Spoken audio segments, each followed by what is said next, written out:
Welcome to the fourth lab session of circuit programming in C. In this lab, we will be covering the TCP and UDP concepts. So first of all, let's understand what is the TCP and UDP stack. Let us first understand the TCP IP stack.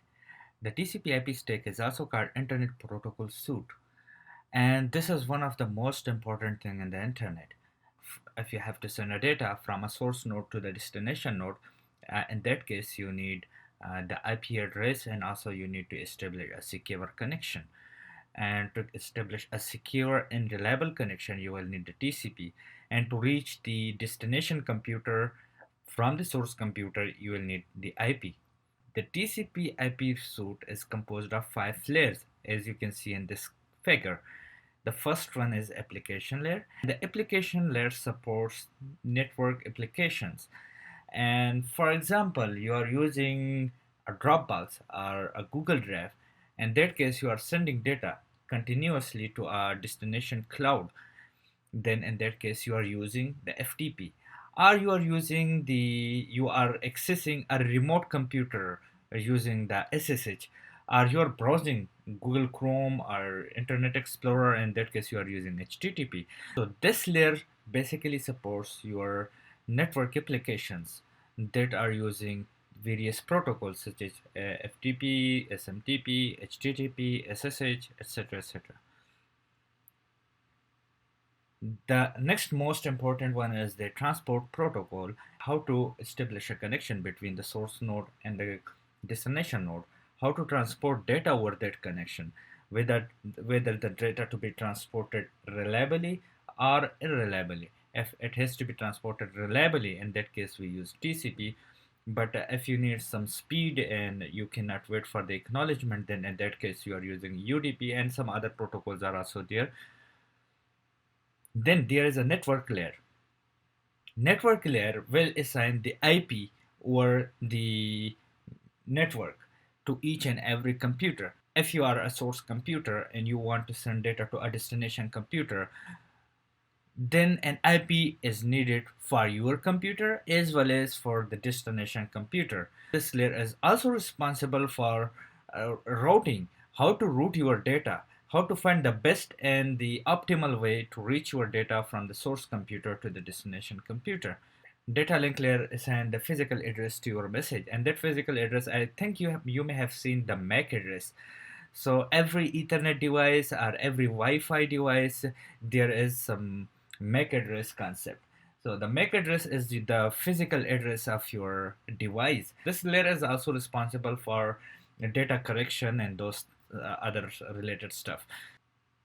So the link layer is also responsible for transferring the data between the neighboring computer and the network, which means there is a network switch. And network switch is aware of all the MAC addresses of the connected computers.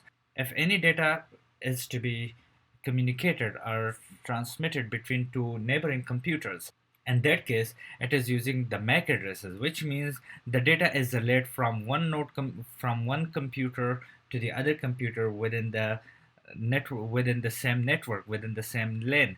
And they are since neighbors, so the data is not going to the network layer, which means the data is not going to the router and it is not being assigned any IP address, but the data is directly transmitted between the two local computers. We will see this one in detail later on. And finally, there is a physical layer, which is also one of the most important one. Whether you are using the wired or wireless, the data is transmitted over the medium. Over the wireless, the physical layer makes a channel. Channel is a wireless channel over the frequency band, and within that band, the data is transmitted. And then, of course, there are in the wireless medium there are various channel impairment such as the reflection, refraction, diffraction, absorption. Lot of things are happening with their data. It makes the data corrupted. That is another story. Anyway, we might see this in detail, but it's not relevant to this lab, so we will skip it for now. The transportation layer and the network layer, they are quite closely related. The transport layer is responsible for transportation of data reliably using the TCP or using the UDP, And the network layer is assigning the IP address to the source node and the destination node, and then routing that data from the source to the destination. That's why this is called the TCP IP stack. This let's explain the difference between the TCP and UDP socket. Your application is generating a traffic, and that traffic is then given to the TCP. The TCP is then establishing a connection, and that connection is secure connection, which means it reliably transport the data from one node to the other node. It ensures that there should be not any packet drop, and if there is any packet drop, then in that case it will retransmit that packet. That is given to the IP layer. The IP layer or the network layer will assign the source IP and the destination IP, and then it will forward it to the link layer, and then the link layer will assign the MAC addresses and other stuff that is required for the communication, and finally it will be transmitted. On the other hand, if you are using the UDP socket, and that sense you are not caring about the packet whether it is transmitted or not transmitted, but you are quickly transmitting the packets one after the other. So the application is again generating the traffic, and then it is transmitted over the UDP. The UDP pipe is then giving the data to the IP layer, and the IP layer is sending again the source and destination IP address, and then finally it is given to the link layer, and the link layer again forward the data over the physical medium. Now there is one of the most important concept OSI model. You can see these two lines. All the people seems to need data processing, and the other line says, "Please do not throw salami pizza away." I think it seems quite funny now, but it will make sense after some time when I explain it. In this slide, I have made some animation, and that will be quite enough to show you the big picture of the OSI model. And the application layer, you might be using the Dropbox or the Google Drive, or you might be surfing the internet browser. So whatever you are using, at the background you are using some protocols, and the form of, for example, the Dropbox or the Google Drive, you are using the FTP, or if you are using the Google Chrome and you are browsing various pages of the internet, in that case you are using the HTTP. And likewise there might be some messengers or some other stuff that you are using, and for each thing there is a different application layer running in the background. So the application layer is responsible to support all your applications. But these applications are running over a computer, or the data is transmitted over some network devices such as this switch. The data, when you are browsing or when you are transmitting, the human can interpret the data. It can be, for example, a movie file. You can see the movie, or it can be picture. You can see the picture, you can understand the picture, or it can be some text data. For example, you are writing an email or you are doing something, and that text you can understand. But your computer or these devices, they cannot understand that text. This data has to be interpreted in the form which can be understood by the computer and all the machines where this data is transmitted, and the presentation layer is performing that job. Your machine, your computer, for example, it contains the RAM, ROM, motherboards, and lot of other stuffs. And those components are those devices within your computer understood whether there is flow of current or there is no flow of current, which means that it only understand the binary sequence. And then even if you are transmitting over the wires and to some network devices, again the presentation will interpret the your data, the human readable data, into computer readable data format. Then you have a session layer. As I explained you, a single user who is using this computer might be using various applications concurrently or in parallel, and there might be other users who are using the other applications or same application, but their timing might be different. And then all these computers are connected to a network switch, which connects which makes a LAN. So if you take the example of a single LAN, there might be lot of ports, and each port is connected to different computers, and then different computers are using different applications. Our same applications are running in different computers, but the applications are running in different times. This application is running, for example, from 3 to 4 p.m., but the same application here is running from 3:10 to 3:20 p.m. And then again, the same application run for only 2 seconds within that duration. So the session layer is basically making a session for each and every applications or each and every process within the network.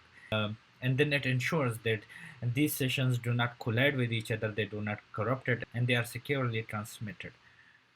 In addition, the session layer is also responsible to check whether the transmission is happening in a simplex way, which means that this node is only transmitting, for example, video transmission, or this is a half duplex way, which means a computer at a time can only transmit or it can receive, or it might be a full duplex, which means that a particular application running in this computer can transmit the data also, and at the same time that data can be received.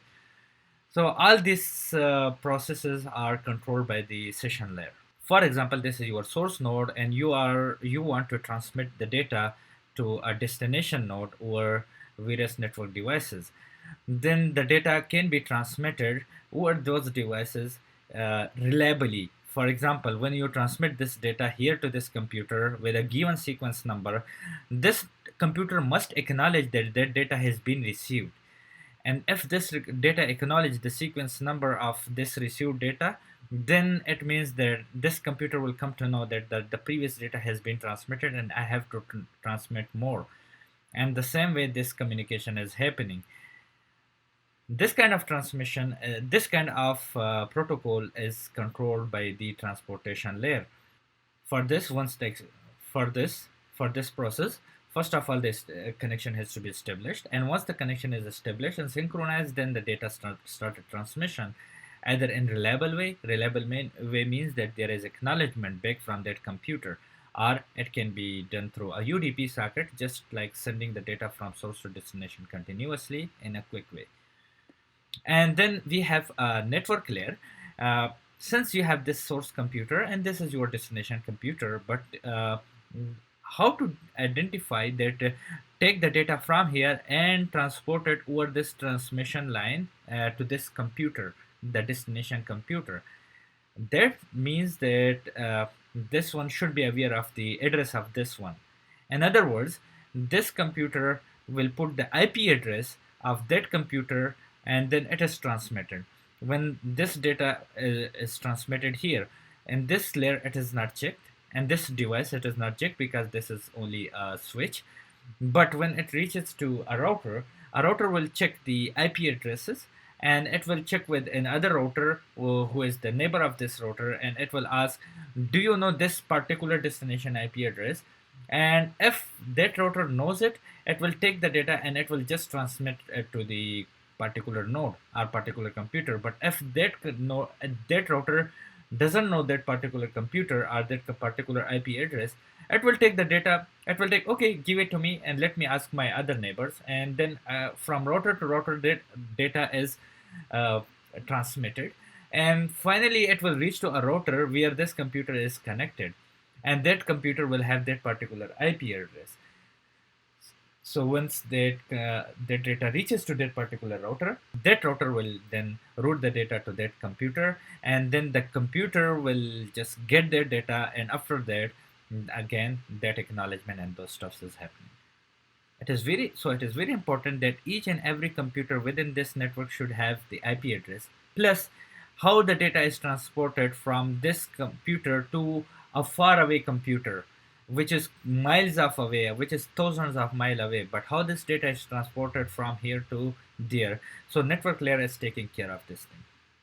There is also a data link layer, and the data link layer is responsible for accessing the neighbor computers within a LAN or within a local area network. So if this computer is transmitting data, and that data is and that data is to be transported to a very close network, then this switch will not go to the router, but this switch will take the data from here, and it will check with the MAC address of all the computers available here. And once the data is found there, it will directly grab the data from there and it will give it to this computer. So firstly, it identifies the neighbors. This data link layer is responsible for the neighboring data. And if data is coming from the physical layer to the network to the data link layer, it also checks for the errors. Is there any error in the data? If there is error, then it will correct it. And then there is a physical layer. Physical layer means that the data from the source node to the destination node, is it transmitting through a wire or wirelessly? No matter whether it is transmitted through a wire or wirelessly, but the physical layer has to take care of that medium. And that medium, in the wireless form, it is called channel. Or if it is a wire, then the data is going through that wire medium and finally it reaches to that destination computer. So I hope this OSI model is quite clear with this picture. Now take a look at this sentence. All people seems to need data processing. This order is very important. The OSI model contains 7 layers, which is the application layer, presentation layer, session layer, transportation layer, data link layer, network layer, and physical layer. I don't know if my order was correct or not, but in total there are 7 applications. Not only the number of layers are important, but you also have to remember the order of the layer. For example, the application layers is coming first, that's why all means the first A is standing for the application layer. People mean presentation layer. Seems the first S means the session layer. And two means the transportation is the fourth layer. And the need, network layer. And then D, data link layer. And then P, processing means that there is a physical layer. So application, presentation, session, transportation, network, uh, data link, and physical layer. This is the order. And if you look at from top to down model, then in that case, please do not throw salami pizza away. The first one here is P, which means physical layer, and then do means the data link layer, not network layer. Throw means transportation layer, salami session layer, pizza which is the presentation layer, and away application layer. So either from bottom to top or top to bottom, you can memorize these two sentences, or in your language you can just say something, some sentence where the first should be A, then P, then S, then T, then N, then D, then P. R, P, D, N, T, S, P, A. And this way, and then you can not only remember the number of layers which are there in the OSI model, but also you can remember its order. I'll just briefly go through this slide. Now, I already explained what an OSI model is. So we have 7 layers. The first is the application layer, which is the top of the stack, and it supports users and programs, applications. And then there is a presentation layer, which translates between different data formats and provides platform independence. So the human is not depending upon the machine readable format, and machine readable format is not depending upon the human. So the presentation layer is responsible for doing that thing. And the session layer manages the connections, control, and disconnections of communication sessions. Then you have the transport, which provides protocol service to the application layer, which can be TCP or UDP or some other protocol. And then we have a network layer, which gets data in the form of packets, and all the way from the source to the destination, and provide the services to the transport layer, which means that it routes the data. And the routing is happening from the source computer to the destination computer using the IP addresses. And then there is a data link layer, which provides services to the network layer, which means that it provides the MAC addressing, and it also provides the hope-to-hope delivery. And finally, there is a physical layer. So physical layer is basically responsible to transport your data in the form of digital form, and this transportation of data is happening in a medium, and that medium or channel takes the data from source node to the destination node, and once it reaches to the destination node, then it gives the data to the data link layer, and it then start traveling to the upwards. Mostly in computer network, the physical layer is called layer 1, the data link layer is called layer 2, then network is layer 3, layer 4, session layer is layer 5, presentation layer is layer 6, and finally the application layer is layer 7. So the layers order is counted from this order, from the physical to the application layer. Now in this slide, let's see what is the main difference of the TCP and UDP. And I think I also discussed the difference in quite detail in previous slide, but let me go again through it. The TCP first it establish a secure connection, and once the connection is established, then it transmit a data over that connection, and each time it is transmitting the data in the form of packet, it will provide a sequence number to that particular packet, and this packet is then transported over the medium, and finally it reaches to this destination computer. Once the destination computer receive that packet, that particular packet at that particular sequence number, then it will reply back with acknowledgement that currently I received this particular sequence number, but my next expected sequence number is this one, and this will be already aware that yes, of course, when it receives that sequence number, it should expect the next sequence number, and then it will take the data with another sequence number, and then again it will transmit the data over the connection, and finally it will receive, and this thing is happening in the form of loop. And the UDP, it forms the datagram packets and then keep transmitting it over the line, and there is no need from any acknowledgement from the destination towards the source. The data is consistently transmitted from the source to the destination. Now come back to our main topic, which is the sockets.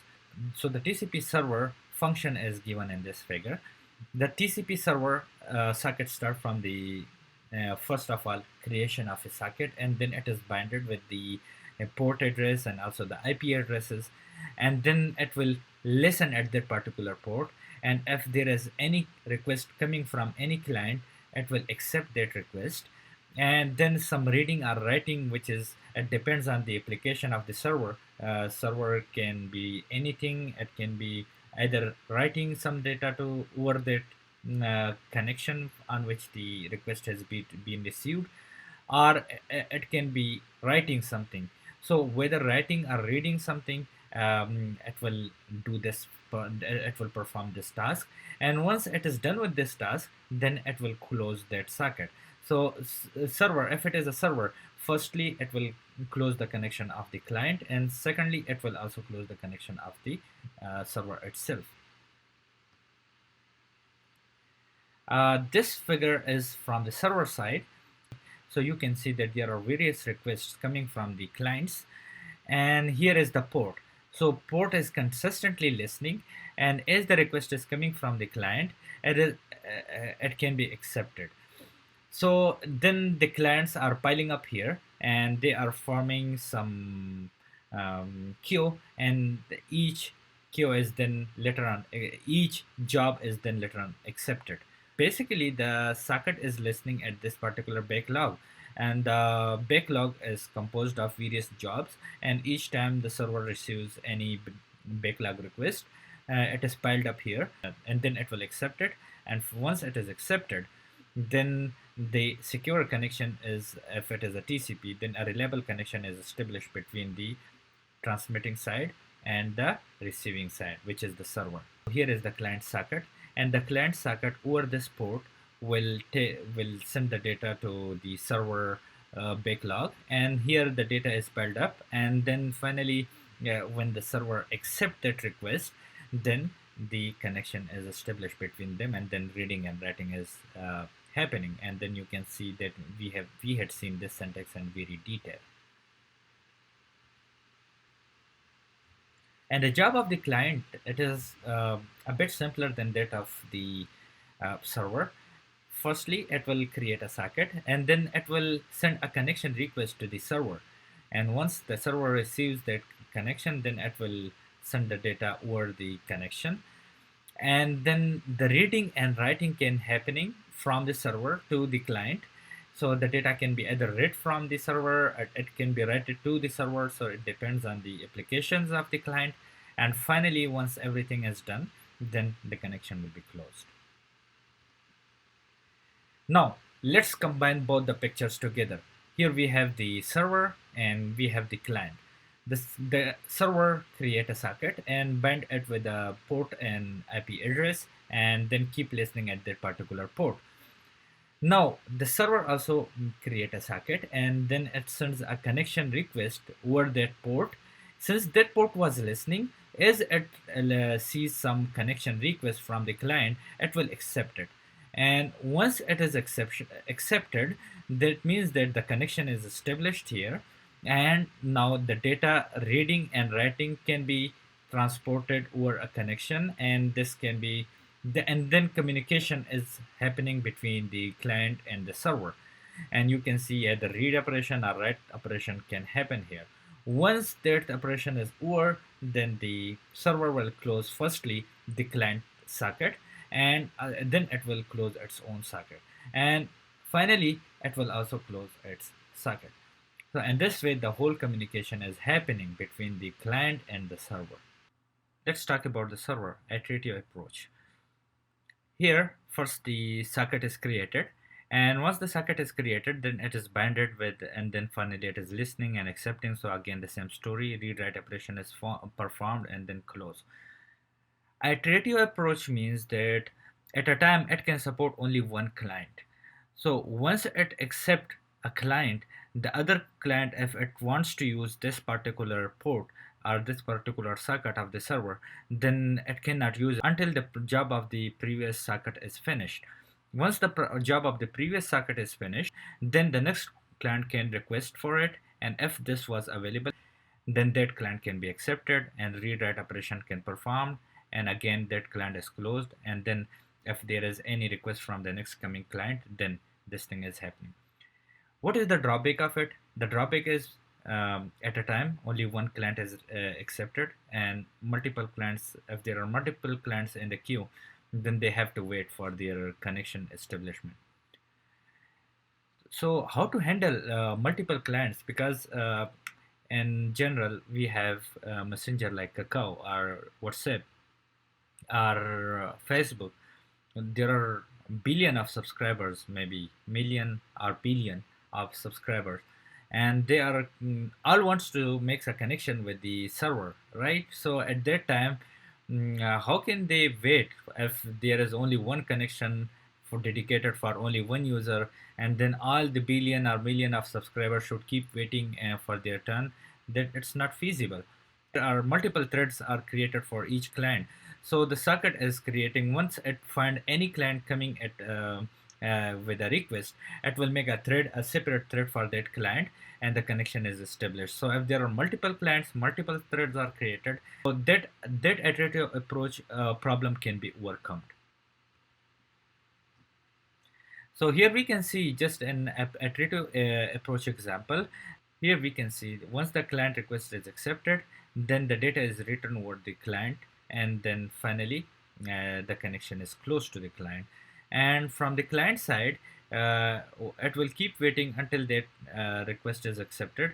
And at the client side, there is kind of infinity loop, which means that as long as the server wants to retain the connection from the client, then the client will keep listening to it. But once the server closes it, then it will be disconnected. And here it keeps waiting for the server, and when the server writes something here, then the client can read it here, and finally the message can be displayed.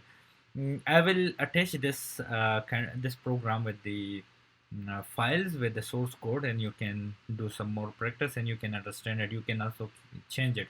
So if you want to understand the socket programming, you don't have to only focus on my code, but you also have to do some changes in it, and you should do some more innovative things. Now let's see what is the major difference between the TCP and UDP. And UDP socket, please remember that there is no, the server is not listening and accepting, but it is keep waiting for any datagram packet, and if there is any datagram request coming, it will just accept it, and then the connection is will be established.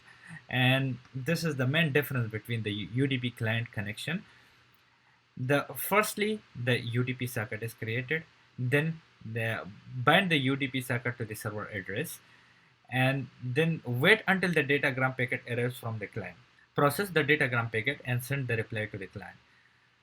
So it doesn't have to listen to a particular port and then to accept it and then do all that heavy process. But once it receives any datagram packet, it will just receive it, process it, and send it back, and then again keep waiting for any other datagram packet if there is any.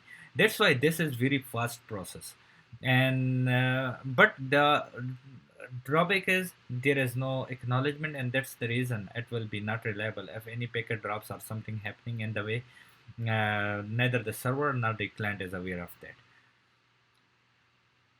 On the other hand, the UDP client, it creates a UDP socket, then send the message to the server, and wait until the response from the server is received, and finally process reply and go back to the step number 2. Again, send the message to the server, and then that thing is happening again, and finally close the socket descriptor and exit. And this picture, it can be understood very clearly. The socket is created from the server, and it is bounded with the port and the IP address. And if there is any connection request mm, from the client in the form of datagram, then that is just received, and it will process it right away and sends the answer or reply to the client. And once the client receives the reply, again, if it has to send some other thing, it will again send a request for the other process, and again the server will process that command and send the reply back to the receiver, and this thing continues, and finally it is closed. The server connection is closed. So let us see some detailed example for practice. So let us start with an example. I'll create a folder here, and let me call it source code. Sorry, source code. And then here I'll just create some new text documents. For example, I will call it client.c, and I'll also make another document which I will call server.c. I think there should be some extension, so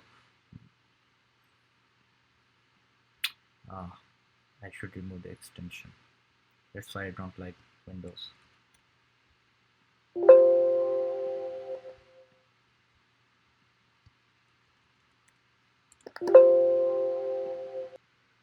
So let me start with the server first.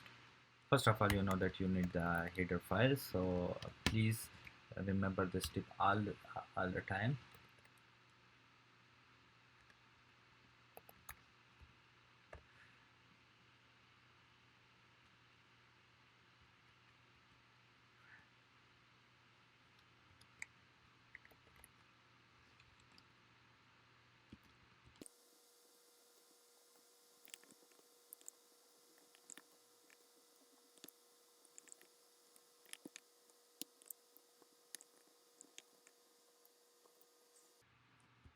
Now let me start with the main program, and let me also write the return, so I may forget it later. So do you remember what were the previous steps? Let me write down those steps first, and then we will go on step by step.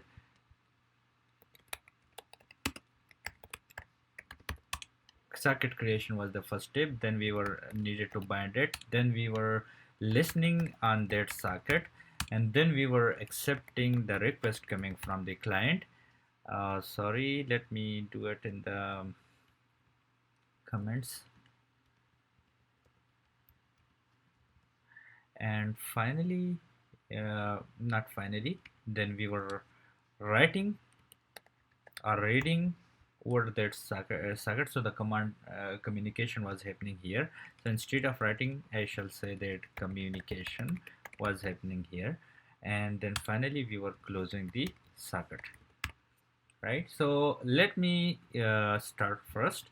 But before starting with the creating the circuit, we also need some variables, right?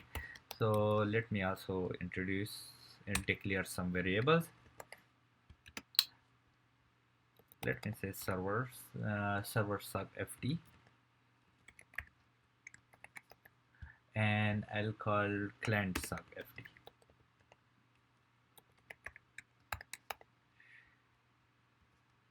And then I will also, for binding the address, we need some struct,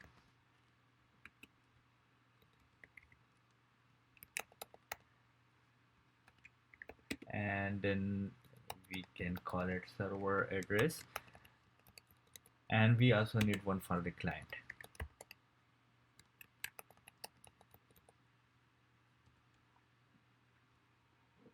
That's it. And do we need some other thing? I think we don't need any more things. Yeah, we also need the client address length.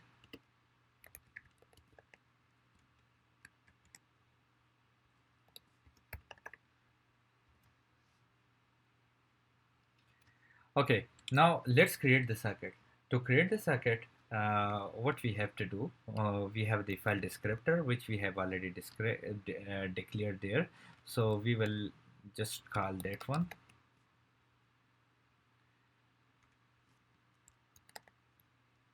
server sub fd, and that is equal to socket.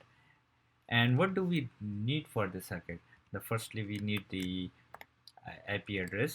So you can either do the AF inet, or you can also do the PF inet, and then you need the to show which one circuit you are using, TCP, or you're using the TCP. I will put the TCP, and finally the 0.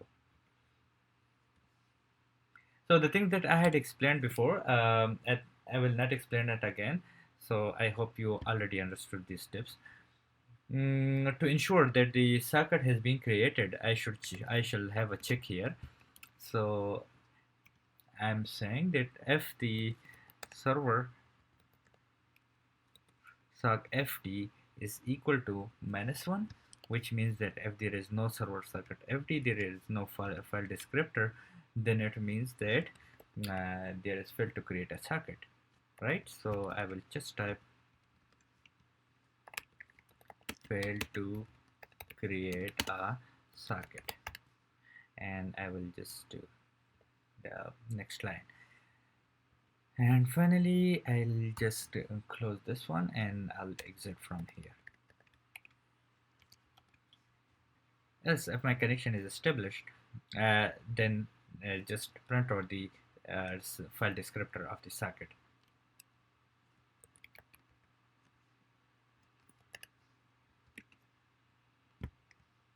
%e and \n.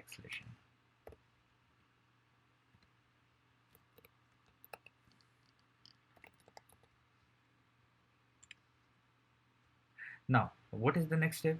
To bind this one. So to bind it, first of all, we have to check the server address, which we have declared here, and this server address should not be contain any value at the beginning. So we will say that b0, for instance, and here I will just put that the server address and size.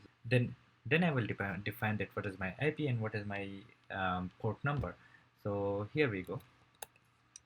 Server address dot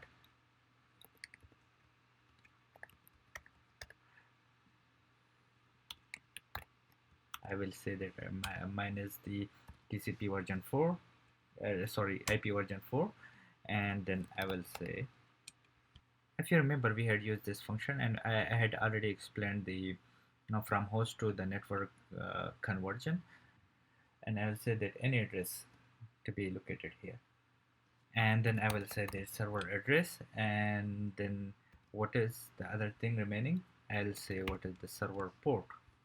So the server port is equal to HTONS, and I'm calling it 1234, for example, or any other port, and I will put a bind. If there is no binding, for example, in that case, it means that there is failed to bind, right? So I'll write it is failed to bind and semicolon. And if that is not the case, but I will also have to exit this process. But if it is not the case, then in that case I will say that else, and else will say that printf bound. I'm forgetting this backslash, and it should be always there, otherwise we will not have proper writing when we are it's not making any difference, but still we should have it. So I'll say that it's bound. And now let's do further listening. So if there is any listening,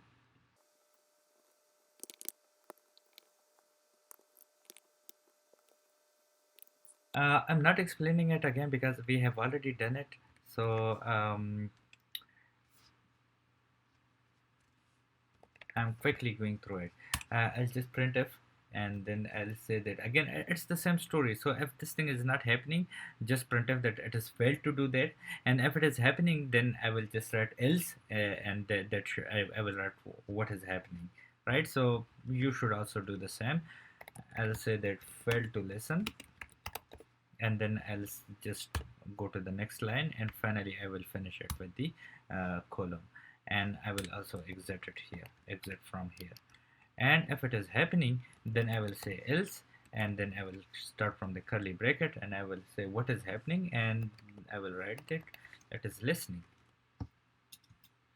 Now what is the other thing? The other thing is the accepting the request, right? So again, I will make the anything that is containing in the client address to I will reset that value. I think there should be, since we haven't used it before, so it shouldn't contain. We should not expect any address prior. So I will just see size of the client address, and then I will. So let me define a value here for the accepting. So and but we have already defined it here. So client address FD, it is already defined. So I will just use that one. So client address uh, client socket FD. Sorry, this is not address. This is client socket FD, and I will put the accept request here. And if there is an accept anything coming from the client address, and if there is no request there, or there is no request from the client, that means that we shouldn't accept anything, right? So if the client suck fd is -1,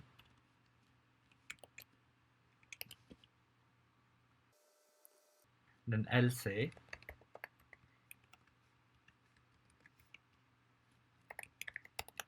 fail to accept. By the way, what am I accepting? I didn't write anything, right? So I'm accepting from the server sock fd. At that socket I'm listening, and if there is any request coming in the form of the struct, which is the address, of course, of the client. So if anything coming like the form in the form of struct, then I should accept it, and I should save it in the client fd. Or I think I had, how about using this one? Since we had used this one, so I should use this one here just to make the things more simple, and I will just say that it is this one. No, and I should exit it from here, else there is a, if this case doesn't happen, then it means that I should accept it.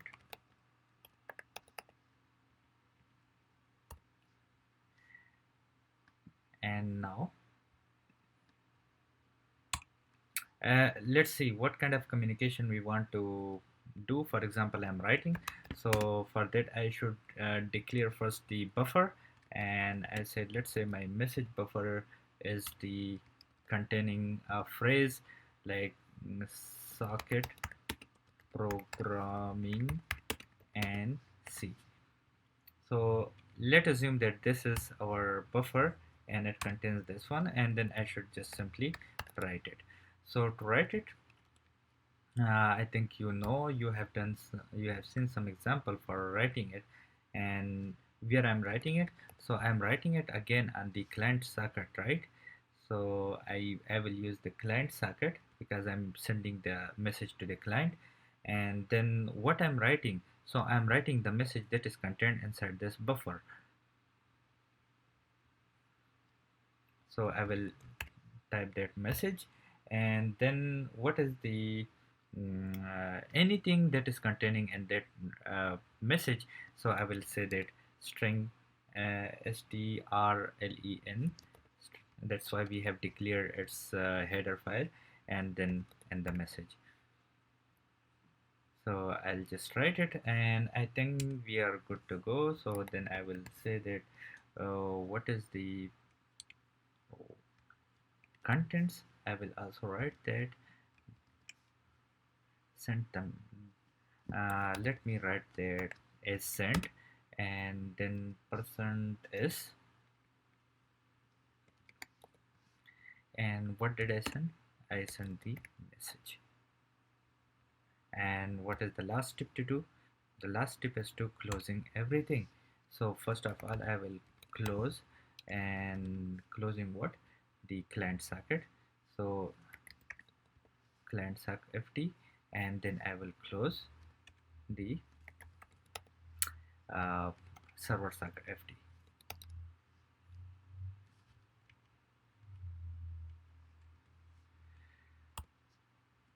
That's it. I think our circuit server side is done. Now let's write everything for the client. So for the client, just rather than writing everything from the scratch, how about I use the previous one? So let me write it for the client,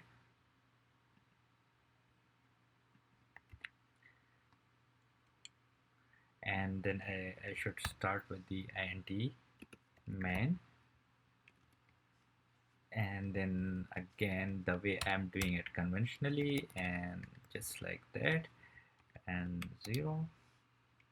And now again, what I need, create a socket, then bind the socket with the port and IP, then send a connection request, then uh, communication. And what would be the communication in this case? In that case it was right, so it should be read here, right? Communication which was happening was right. Let me zoom it to see it more clearly.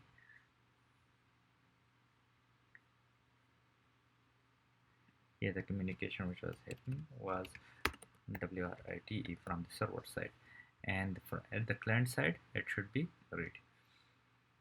And finally we should close everything, not close. Okay, again starting with the variables first. So I will say let me also write down that variables are the first thing, and I will start with the int.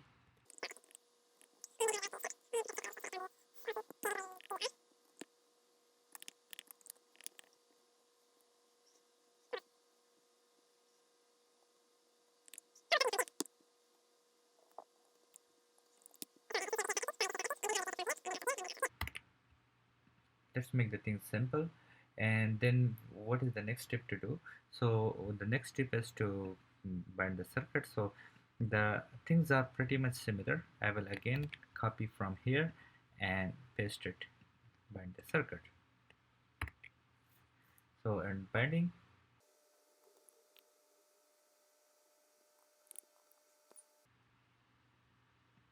the only change we need to do is this one, because we have not declared server, but it's just suck fd, and then server it is fine.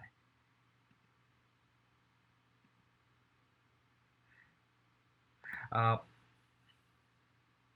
Regarding this one, the address here, I will allocate this since it is um, from the computer itself, so I will just say that it is internal address, and that should be, you have seen it before also, it is 127.0.0.1,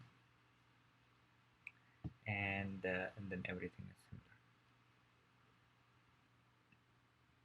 similar. By the way, here this is also the connection request. So I'll just say that this is the connection request, and I'll get rid of this one. And now I'm good to go with the communication, which is the read operation, and finally I will close it. The circuit, then there should be at suck fd when it is making a connection, then at that one we should read this circuit, we should read the message, and that message should be stored in the buffer. And then what is the length of the buffer? So I can say size of the buffer, so which is 128, but yeah, I can simply write 128 here. The received data, and what is the sequence of that data? It came on the buffer, so I will just simply print it off. And finally I have to close my socket, and that is close, and then suck fd, this one, that's it. And then I will also say that oh, I should also write in this here, so I can say that printf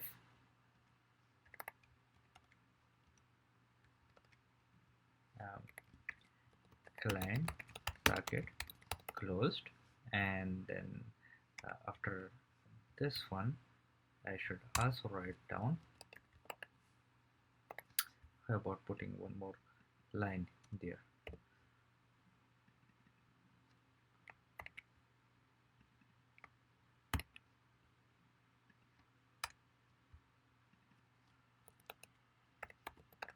server, not server, printf. Okay, I think everything looks in a good shape, and it's fine, so I will simply save it, and also this one, and let me close this one and copy this one, and you know where to copy it.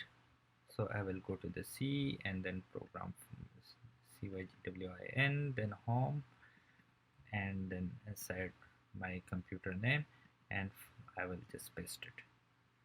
So I will run um,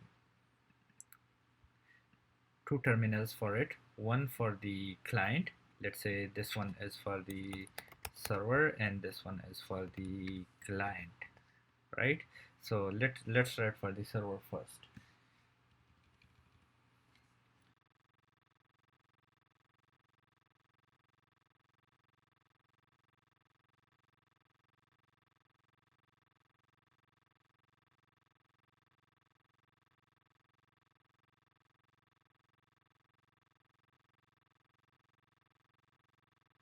Now after clearing some those errors and the file, now we can check it and let us see if it works. I hope it is only warning. Yeah, yeah. Try to clean up also this warning, but still it's not. Oh, it's working now. So the warning is still not that terrible.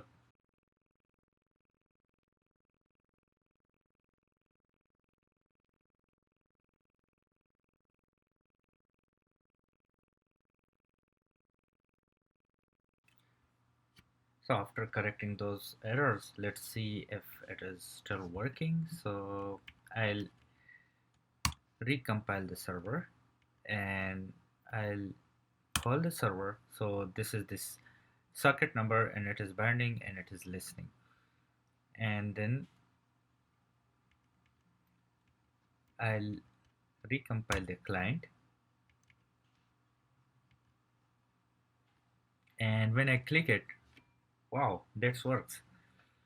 So firstly it is listening, and when it was listening, then if you look at our slide, this one, when it was listening, the connection request was sent, and once the connection was accepted, then the read write operation was performed, and then read write operation is also shown here in the client side. So you can see once we sent the connection, it was listening, the connection was established, and sent. After they accepted, it is I should have put the backslash n, so I will do it, and I will also put these two files, the client and server, for your practice.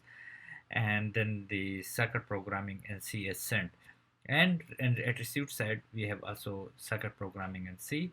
And then the client was closed, the server was closed, and finally we have the closed here. So again, the server is listening, it will send a connection request, and once the connection request was sent, then this circuit programming and C is uh, shown here and received here, and then finally the circuit is closed.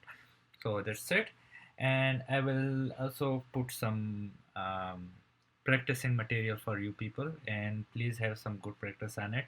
Do some more changes on this codes and try to understand it. Okay, bye bye, see you in next lab.